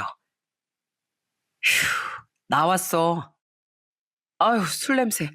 당신 술을 그렇게 자주 마시지도 않잖아. 근데 요즘엔 왜 이렇게 술을 마시고 다녀? 또 혼자 마신 거야? 그럼 누구랑 마시겠어? 난 친구도 별로 없고, 그나마 있던 녀석들도 먹고 사느라 바쁜데, 난 못난 놈이야. 그러니까 이렇게 친구도 없지. 뭐? 당신이 바쁘게 사느라 친구가 없었던 거지. 왜 못난 사람이야? 당신이 얼마나 좋은 사람인데, 요즘 나한테 괜히 히스테리 부리는 것만 빼면, 이리 와, 꿀물 타줄게. 그러더니 언젠가부턴 남편은 아예 밖에서도 아닌 집에서 술을 자꾸 찾더라고요. 그것도 몸에 안 좋게 깡소주로 말이죠. 여보, 안주하라고 옆에 만들어다 뒀는데 왜 손도 안 댔어? 당신 그러다 몸 상해. 그냥 입맛이 없어서 딱 이 병만 비우고 잘 거니까 걱정하지 마. 근데 여보, 만약에 말이야, 내가 회사를 그만두면 당신은 어떨 것 같아? 이 사람이 자꾸 왜 이러나 싶어 걱정이 되더라고요. 그러던 어느 날 남편은 거실에서 혼자 술을 마시다 문득 저런 말을 하더라고요. 저는 잠시 생각한 뒤 대답했죠. 왜 회사를 그만둬? 당신 진짜 회사에 무슨 일 있는 거 아니야? 일은 무슨 12년 넘게 잘만 다닌 회사인데 그냥 요즘 따라 일이 너무 지겹고 버겁고 그러네. 그냥 좀 쉬고 싶어서. 정말 무슨 일 있는 거 아니지? 당신 요즘 자꾸 예민해지고 술도 늘어서 나 진짜 걱정된단 말이야. 정말 아니라니까. 나이가 부록이 훌쩍 넘어가니까 그냥 인생이 다 힘들고 지루해져서 그래. 술 마시는 게 제일 덜 지루하다는 옛날 어른들 말이 무슨 말인지 알겠더라고. 정말 무슨 일 없으면 됐어. 그리고 당신 회사 다니라 많이 힘든 건 아는데 내 월급도 그렇게 많지 않기도 하고 애들도 다 크려면 한참 남아서 나 혼자 외벌이론 힘들지 않을까? 그래도 정 당신이 쉬고 싶으면 몇 달 정도 내가 이해해 줄게. 당신 그동안 정말 열심히 살아온 거 아니까. 그럴 때 의지하라고 아내인 내가 있는 거 아니겠어? 웬만해선 약한 소리를 하는 사람이 아닌데 저런 말을 하니 걱정이 되더라고요. 그런데 그 뒤로 남편은 은근슬쩍 나도 회사 그만두고 사업이나 하고 싶다. 나도 이제 남 눈치 안 보고 사장 소리 듣고 싶다. 같은 말을 제게 흘리는 겁니다. 그러자 제 걱정은 점점 의심으로 바뀌었어요. 당신 저번에 회사 그만두고 싶다고 막 그러더니 막 사업 욕심 같은 거 생긴 거 아니지? 당신 그동안 뭘 구상한다거나 생각해둔 계획도 없었잖아. 그냥 남 밑에서 일하기 싫어져서 헛바람 든 거 아니야? 아니. 그냥 음식 장사 같은 것도 다 사업이잖아. 그 정도는 나도 할 수 있지 않을까 싶어서. 요즘 하루에도 수십 수백 개 식당이 폐업한다는데 그게 무슨 속 편한 소리야. 당신 행여나에서 하는 말인데 사업 절대 우습게 보지 마. 우리 아빠도 지금이야 성공하셨지만 원래 얼마나 힘들게 사업 시작하셨는지 알아? 주위에서 누가 사업병에 걸려 재산을 거덜냈네. 사업병에 걸리면 사람이 180도 이상하게 변하는 건 순식간이네. 하는 얘기를 좀 들었었거든요. 엄청 순하디 순했던 친구 남편이 갑자기 무력이 생기더니 다른 사람처럼 변해버렸다는 말도 들었었고요. 그래서 괜히 불안한 마음에 전 남편에게 따끔히 말했습니다. 그렇게 남편이 좀 변한 지 1년 정도 지난 어느 날이었어요. 그날 전 엄마에게 날벼락 같은 전화를 받게 됐죠. 연아야, 네 아빠 쓰러지셨어. 얼른 병원으로 와. 네? 아빠가 왜요? 엄만 엉엉 울며 아빠가 쓰러져 지금 병원이라는 말씀을 하시더군요. 원인은 심근경색이었다고 해요. 그날 아빤 퇴근 후 씻으러 화장실로 들어가셨다는데요. 이상하게 씻는 소리가 안 들렸대요. 그래서 엄마가 문을 살짝 열어봤는데 아빠가 가슴을 부여잡고 쓰러져 계셨다고 하더라고요. 아빠, 괜찮으세요? 그러길래 엄마랑 제가 이제 술도 일도 좀 줄이라고 당부드렸잖아요. 진짜 엄마 아니었으면 아빠 큰일 날 뻔했다고요. 다행히 아빤 무사히 깨어나셨습니다. 우선 아빠가 쓰러지자마자 엄마가 바로 발견해 병원으로 이송되기도 했고 엄마가 응급조치를 적절하게 취하셨다고 하더군요. 게다가 증상도 천만다행으로 경미한 수준이었기에 아빤 멀쩡히 깨어나실 수 있었던 거죠. 아빠, 앞으로 술도 안 마시고 일도 좀 줄이겠다고 약속하세요. 저랑 엄마한테요. 얼른요. 그동안 너무 앞만 보고 달려오시다 보니까 이 사달이 난 거잖아요. 아빠 내년이면 벌써 70인 거 잊으셨어요? 장인어른, 집사람 말대로 얼른 약속하세요. 아까 처제도 전화로 엉엉 울면서 기겁을 하더라고요. 장인어른 또 쓰러지시면 가족들은 어떡하라고요. 남편까지 합심해 우린 무사히 깨어나신 아빠를 퇴근했습니다. 놀란 제 동생도 바쁜 일정을 빼고 바로 귀국해 이틀 정도를 한국에 머물다 다시 살던 나라로 돌아갔죠. 그런데 아빠가 쓰러지신 지 나흘 뒤 저녁 남편이 정말 기가 찬 말을 하더라고요. 여보, 나 오늘 사표 냈어. 뭐? 아니, 왜 잘 다니던 회사를 그만둬? 장인어른 몸도 안 좋으신데 내가 그래도 이 집안 유일한 사위잖아. 아직 처제 남자친구도 없다고 하니까. 그러니까 앞으론 내가 장인어른 옆에서 좀 도와드리려고. 그리고 나중에 장인어른 혹시라도 잘못되시면 장인어른이 힘들게 일궈놓으신 회사는 내가 지켜야 되지 않겠어? 뭐? 당신 여태 우리 아빠 회사를 탐내고 있었던 거야? 아니, 말이 그게 아니잖아. 탐내는 게 아니라 장인어른께 내가 꼭 필요할 것 같아서 사표 낸 거라니까. 아빠가 뭐 부탁한 것도 아닌데 어떻게 나한테 한마디 상의도 없이 회사를 그만둘 수가 있어? 당신 그동안 계속 남 밑에서 일하기 싫다. 회사 그만두고 싶다 노래 부르더니 기어코 헛발 바람이라도 들어간 거야? 우리 아빠 회사에서 편하게 일하다 아빠 회사 물려받고 싶다 이거냐고.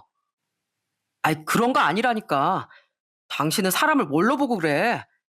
괜히 사람 이상하게 만들지 마. 아이 몰라. 이미 사표 수리됐고 나 인수인계 끝나면 그만두기로 다 얘기됐어. 너무 황당하고 괘씸했습니다. 떳떳한 사람인 줄 알았더니 이 사람이 여태 아빠 회사를 넘봤나 싶기도 하고 책임감이 강한 사람인 줄 알았더니 이런 무책임한 모습을 가지고 있었을 줄은 상상도 못했거든요. 그동안 커졌던 불안감이 더해져 정말 남편에게 실망스럽더라고요. 그런데 이미 사표가 수리됐다는 걸 어쩌겠습니까? 저는 답답해서 우선 입원해 계시던 아빠에게 전화를 걸었어요. 제 이야기를 듣고 아빠도 기가 차 하시더군요. 이서방이 정말 그랬다고? 이서방 그렇게 안 봤는데 사람은 어쩔 수 없이 욕심에 쉽게 눈이 머는 법인 것 같구나. 아빠가 보시기에도 그런 것 같죠? 저 진짜 너무 화나고 답답해요. 우선 알았다.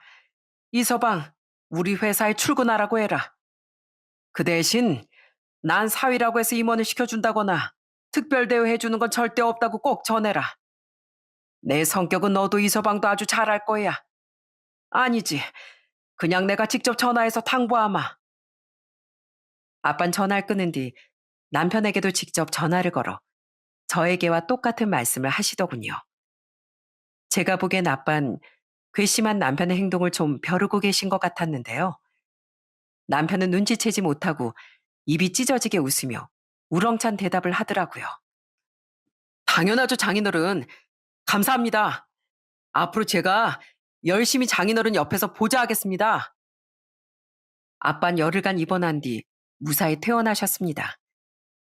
그리곤 또 2주 동안 집에서 휴식을 취한 뒤 회사에 복귀하셨죠.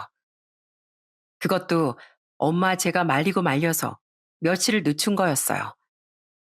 남편은 그래도 사표 낸 회사에 인수인계는 전부 해준 뒤 집에서 잠시 휴식기를 갖다 아빠의 복귀와 동시에 아빠의 회사에 출근했습니다. 양복을 다려입고 첫 출근을 하던 남편의 표정은 세상을 다 가진 듯 행복해 보이더라고요. 여보, 나 갔다 올게. 나 반드시 장인어른께 보탬이 되는 인재가 될 거야. 하지만 그런 남편은 고작 몇 시간도 못 돼요. 울면서 제게 전화를 걸더군요. 벌써 집으로 돌아왔다면서요. 장인어른 진짜 너무하신 거 아니야? 정말 너무 서운해. 아니, 어떻게 나한테 이러실 수가 있어? 나 지금 병원 갔다 집으로 돌아왔어. 병원? 왜? 무슨 일이 있었는데? 사정은 이러하더군요. 남편은 평생 책상 앞에 앉아 사무직으로 근무했었는데요. 그날 출근해 보니 아빤 남편의 책상도 준비해주지 않고 바로 공장으로 보내버리셨다더군요. 그래서 난 기본부터 차근히 알려주시려는 건가 보다 했거든? 기계 돌리고 만지는 법부터 알려주시려나 보다 했는데 장인어른이 나한테 뭘 시키셨는지 알아? 요즘 공장 위안 인력이 부족해서 청소 상태가 엉망이라고 나한테 글쎄 공장 청소를 다 시켰어. 나 누가 큰일 보고 막아놓은 변기까지 뚫어야 했다고. 어떤 개념 없는 인간이 변기를 막아놓고 그냥 퇴근했단 말이야. 나 가자마자 그렇게 청소하고 쓰레기 비우고 다 했어. 근데 병원은 대체 왜 갔대? 그렇게 겨우 다 한 줄 알았는데 장인어른이 계단은 건물도 아니냐고 버럭 호통을 치시는 거야. 내가 뭐 청소일을 언제 해봤나? 그래서 계단은 생각도 못했는데 당장 가서 계단을 아주 번쩍번쩍 광나게 닦아놓으라고 하시더라고. 그래서 처량하게 또 계단 청소하다가 삐끗해서 발목을 좀 삐었어. 장인어른이 그 몸으로 무슨 청소를 더 하겠냐고 그냥 병원이나 가라고 하셔서 병원 갔다 집으로 온 거야. 남편은 오래전 저희 아빠 앞에서 술주정을 부렸을 때처럼 정말 서럽게 엉엉 울더군요. 들어보니 아빤 남편이 괘씸해서 일부러 그러신 것 같았는데 솔직히 남편이 참교육 한번 잘 당했다 싶더라고요. 그 일로 남편이 정신을 좀 차렸길 바라며 전 이렇게 말했어요. 며칠 고생한 것도 아니고 고작 그렇게 몇 시간 고생했다고 그렇게 서럽게 우는 거야? 그럼 뭐 가자마자 당신 뜻대로 편하게 일할 수 있을 줄 알았어? 인생에 뭐든 쉬운 지름길은 없는 법이야. 그걸 잊고 당신이 아빠 등에 업혀서 편하게 살려고 하는 것 같으니까 아빠가 일부러 그러신 거 아니겠어. 이미 이전 회사 그만뒀으니까 기왕 아빠 회사 다니기로 한 거 청소라도 좀 열심히 해봐. 그게 다 나한테 말도 없이 무책임하게 행동한 대가야. 당신까지 진짜 이럴 거야? 정말 너무해. 내 마음도 모르고. 남편은 따끔한 제 말에 제게도 아빠에게도 서운하다며 전화를 끊더라고요. 그날 전 원래 예정됐던 볼 일이 있어 회사에 양해를 구한 뒤 조금 일찍 퇴근했는데요. 집에 와보니 남편은 술에 좀 취해 있더라고요. 당신 발목이 그 지경인데 술 먹어도 돼? 몰라. 내 마음 알아준 건 이 술밖에 없어. 당신은 진짜 내 마음 하나도 몰라. 내가 전 회사를 왜 그만뒀는지도 당신은 모르잖아. 뭐? 아니, 아빠 회사 들어가고 싶어서 그만뒀다며. 아니야. 아니란 말이야. 내가 진짜 혼자만 담아두려고 했는데 내가 그동안 얼마나 힘들었는지 알아? 당신하고 장인어른이 나에 대해 뭔가 단단히 오해하고 있는 것 같은데 내가 왜 진짜로 그만뒀는지 아냐고. 그러니까 대체 그 이유가 뭔데? 말을 해야 알지. 남편은 눈물을 뚝뚝 흘리며 그동안 제가 몰랐던 진짜 이유에 대해 말하기 시작했습니다. 그제야 전 남편이 아까 통화할 때 왜 그렇게 서러워했는지, 왜 그날 아침 출근할 때 그토록 행복한 표정을 지었는지 이해하게 됐어요. 나 회사에서 계속 회사 압박 당하고 있었어. 나 장인어른이 알아봐 주신 회사니까 정말 내 회사다 생각하고 그동안 열심히 다녔었거든. 회사 생각해서 아닌 건 아닌 거라고 바른 말도 아끼지 않으면서 말이야. 그건 뭐 원래 내 성격이 그렇기도 했고, 그렇게 하니까 이전 회사에선 날 더 신뢰했었거든. 근데 대표님은 괜찮았는데 임원들이나 상사들 중엔 날 못마땅하게 보는 사람들이 덜어 있더라고. 남편은 회사를 다니면 다닐수록 윗선에 곱게 보이지 못했다더군요. 대표님이야 남편을 좋아하지도 싫어하지도 않았다지만 다른 임원들과 상사들이 남편을 찍었으니 남편 회사 생활이 편했겠습니까? 남편은 점점 승진에서도 멀어졌고 업무 강도 높아져만 갔다고 해요. 실적엔 도움도 안 되는 업무만 잔뜩 주면서 왜 난 업무 성과가 꽝이냐고 직원들 다 보는 데서 창피해 주는 건 일상 다반사였어. 회식 때도 부하 직원들도 있는데 내가 굽는 고기가 제일 맛있다면서 나만 고기 굽게 하고 이런 말도 했었어. 이 과장이 제일 잘하는 건 고기 굽기인가 봐. 만년 과장 탈출하고 싶으면 고기 굽기 말고 일을 잘해야 할 텐데. 이렇게 말이야. 그런 교묘한 괴롭힘은 날이 갈수록 잦아지고 심해져 다른 직원들도 남편을 기피하기 시작했다더군요. 자신들에게 불똥이 튈까 두려웠던 거죠. 그리고 회사 사정이 조금 어려워지자 회사 임원들은 눈에 가시 같다던 남편을 자기 발로 나가게 하려고 더욱 업무를 과중시키고 못살게 굴었다고 하더라고요. 난 가장이니까 어떻게든 그래도 버텨보려고 했어. 근데 출근길이 매일매일 너무 지옥 같더라고. 나 그동안 정말 너무 힘들었어. 그걸 왜 여태 말을 안 했어? 그럼 나한테 말이라도 했어야지. 난 그것도 모르고. 당신이 알면 뭐 걱정밖에 더 하겠어? 가장이 돼서 가족들 걱정시키기 싫었어. 난 그래서 혼자 버티고 버텼는데 정말 너무 힘들더라.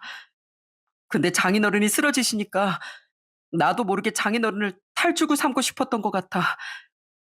돈은 벌어야겠고 가족들 걱정은 또 못 시키겠어서 그렇게 장인어른을 돕고 싶다는 핑계로 바로 일을 그만뒀던 거야. 정말 하루라도 더 빨리 거기서 탈출하고 싶었거든. 그래서 그렇게 말도 없이 그만둔 거야?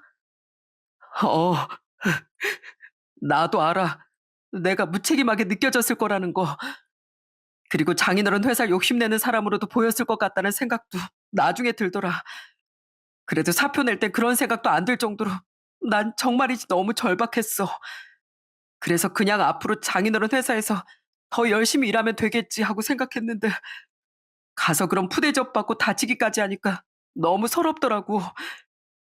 난, 난 그냥 어떻게든 가장으로서 발버둥 친 것밖에 없는데 정말 너무 서러웠어. 아무리 가족들 걱정시키기 싫었더라도 나한테 말은 했어야지, 말을. 내가 미안해.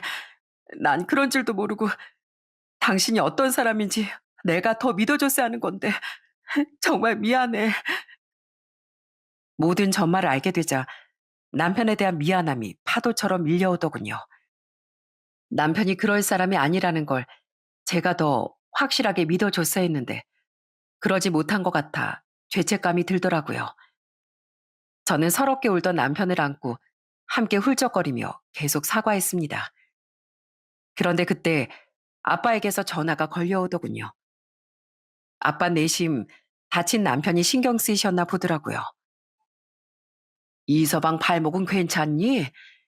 아, 내가 오늘 이서방 좀 골탕 먹여줬는데 하필 또 다쳐가지고 마음이 영 안 좋구나. 난 그냥 세상이 그렇게 호락호락하지 않다는 걸 알려주려고 한 건데 말이다. 이서방한테 실망이 컸거든. 발목은 크게 다치진 않았는데요. 제가 이서방한테 좀 실수한 것 같아요. 저는 아빠에게 남편의 속사정을 전부 말씀드렸습니다. 아빠 또한 오해를 푸셔야 했으니까요. 그러자 아빠 또한 저처럼 크게 당황하며 남편에게 미안해 하시더라고요. 사람 참, 아유, 사람이 우직한 건지 미련한 건지, 아이, 그걸 나한테라도 털어놓지 왜 가만히 있었대? 안 되겠다. 아빠 지금 퇴근했으니까 너희 집으로 좀 가마. 아빤 정말 저희 집으로 바로 달려오셨어요. 소고기까지 사들고서요. 우와, 할아버지다.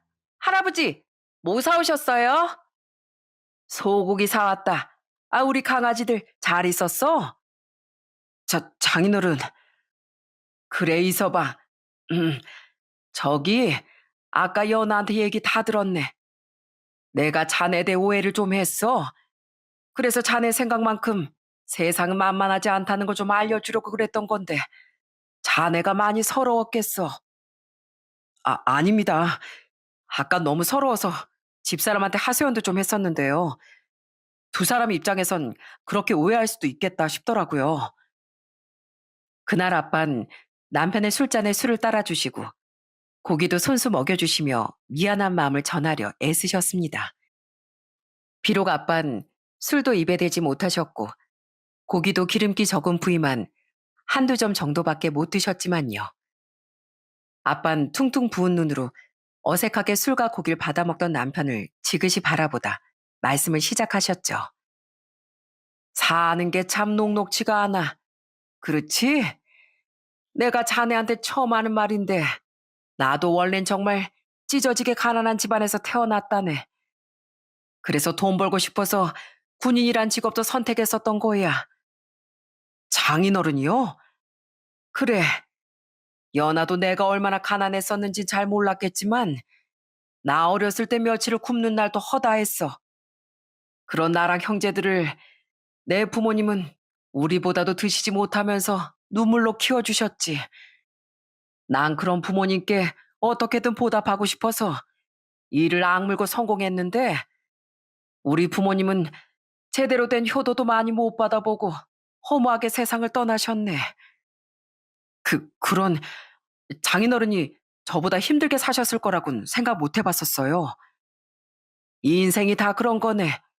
겉으로 볼 땐 무탈해 보여도 속은 곰고 해져 있는 경우가 많지. 생각해보게. 자네도 지금은 가족 두 명이 장애가 있긴 할지언정 다들 행복하게 살고 있고 장인은 사업가에 처자식 건강하니 남들 눈엔 자네 인생이 제법 부러울 수도 있지 않겠나. 그런 자네에게 그런 고충이 있을 거라고 누가 생각했겠어. 자네가 말하지도 않았는데 말이야. 그것도 그러네요. 그래. 그러니까 인생은 어떤 시련이 놓여 있느냐가 중요한 게 아니라 그 시련을 어떻게 이겨내고 견디느냐인 거야. 자네도 살아보니 분명 힘든 시련이 있었을지언정 그만한 행복도 반드시 찾아온다는 걸 깨닫지 않았나. 그러니 분명 자네가 지금껏 힘들어한 만큼 앞으로는 더 좋은 날이 올 거네. 그 자네가 못돼만 먹은 줄 알고 했던 내 이번 행동 사과하겠네. 아닙니다. 괜찮습니다. 어른이라도 미안한 건 미안하다고 할 줄 알아야지. 그리고 비록 자네가 내 사위지만 난 정말 자네가 존경스럽네. 가장으로서 끝까지 가족을 위해 인내하려고 했던 자네의 그 마음을 말일세. 앞으로 회사의 자네 자리 정식으로 제대로 마련해 줄 테니까 오늘 일은 잊고 앞으로 열심히 한번 일해보게. 대신 알지? 난 정말 내 사위라고 봐주고 하는 건 없네. 자, 한 잔 더 봐도. 네, 장인어른. 저요, 열심히 하는 건 정말 어디에서도 안 집니다. 정말 실망시켜드리지 않겠습니다. 그리고 오늘 이렇게 오셔서 좋은 말씀 해주신 거 정말 감사드려요. 저도 장인어른 정말 존경하는 거 아시죠? 그렇게 그 잊지 못할 에피소드는 훈훈하게 마무리되었습니다. 이후 남편은 아빠의 회사에서 제대로 일을 시작했어요. 그리고 남편은 저와 아빠의 도움으로 남편을 괴롭혔던 상사들 중 일부는 모욕죄로 고소하고 그들 모두에게 정신적 피해 보상 소송을 걸었죠. 그전에야 가족들에게 직장 내 괴롭힘을 당하던 사실을 숨기느라 법적 대응을 하지 못했다지만 더는 그럴 필요가 없었으니까요. 그 결과 모욕죄로 고소당한 사람은 약식이나마 벌금형을 받았고 우린 작게나마 피해 보상 금액도 받아낼 수 있었어요.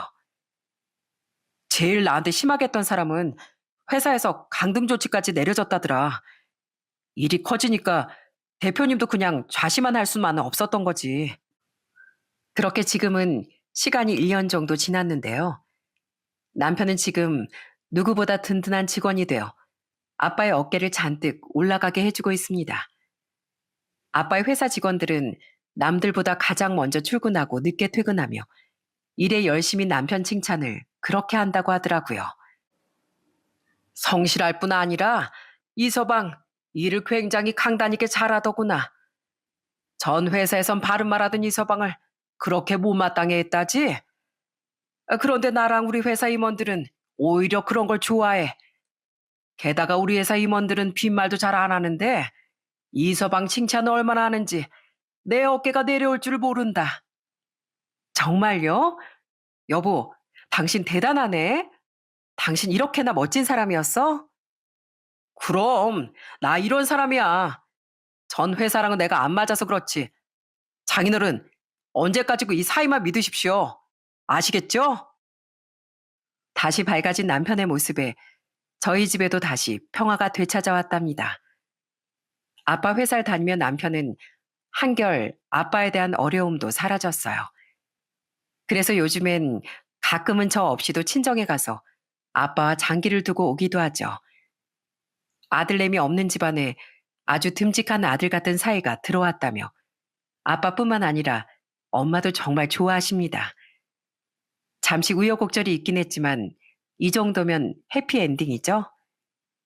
아빠는 지금 술을 완전히 끊고 건강관리를 하고 계신데요.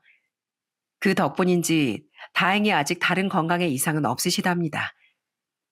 그래도 혹시 모르는 일이니 저와 남편은 친정 부모님의 건강뿐 아니라 시부모님의 건강에도 요즘 많은 관심을 기울이고 있어요. 평생 고생하며 절 키워주신 분들이니 이젠 저희가 네 분을 보살피고 효도하며 사는 게 당연한 일이니까요. 형수님, 이번에 새로 사주신 전동 휠체어요. 너무 감사해요. 형수님 덕분에 이번 막내 결혼식 때 깔끔한 휠체어 타고 참석할 수 있게 됐어요. 저는 얼마 전 시동생에게 회사에서 받은 보너스로 새 전동 휠체어를 사줬습니다. 시동생은 지금도 시부모님과 함께 열심히 자신의 삶을 살아가고 있는데 그런 시동생에게 뭔가 좋은 걸 선물해주고 싶었거든요. 그리고 막내인 신우인 몇 달 뒤 드디어 결혼을 앞두고 있답니다. 워낙 밝고 상냥한 사람이니 분명 신우인 결혼 생활도 잘 해낼 거라고 생각해요. 반면 여전히 해외에 있는 제 동생은 아직도 결혼 생각이 없는 모양인데 그래도 자기 꿈을 펼치며 잘 살고 있으니 그것만으로도 다행인 일이라고 생각합니다. 이렇게 모두 좋은 나날을 살아가고 있는 가족들, 그리고 저희 아이들을 잘 보살피며 전 앞으로도 행복한 나날을 잘 살아가려고 해요. 물론 살다 보면 힘든 날도 분명히 있겠지만 걱정하지 않습니다. 제 곁엔 항상 세상에서 제일 든든하고 자랑스러운 저희 집 가장, 제 남편이 함께일 테니까요. 이 사연을 들으시는 분들 중에서도 가장으로서 살아오고 또 살아가고 계신 분이 많으시겠죠? 저는 이 사연을 빌어 가정을 지키기 위해 외롭게 인내하고 숱한 눈물을 삼켜온 세상 모든 가장분들께 존경의 마음을 보내고 싶어요. 아무리 힘들어도 자신보다 가족을 더 먼저 생각하는 가장의 희생은 세상에서 가장 고귀하고 숭고한 일이라고 생각하니까요. 그리고 그와 더불어 그런 가장을 보듬어주고 안아주며 힘이 되어주는 모든 가족분들에게도 힘찬 응원의 박수를 보내고 싶습니다. 제 사연을 듣는 시간이 가족과 가장이란 존재에 대한 소중함을 다시금 되새겨보는 시간이 되셨길 바라며 전 이만 사연을 마쳐볼게요. 감사합니다.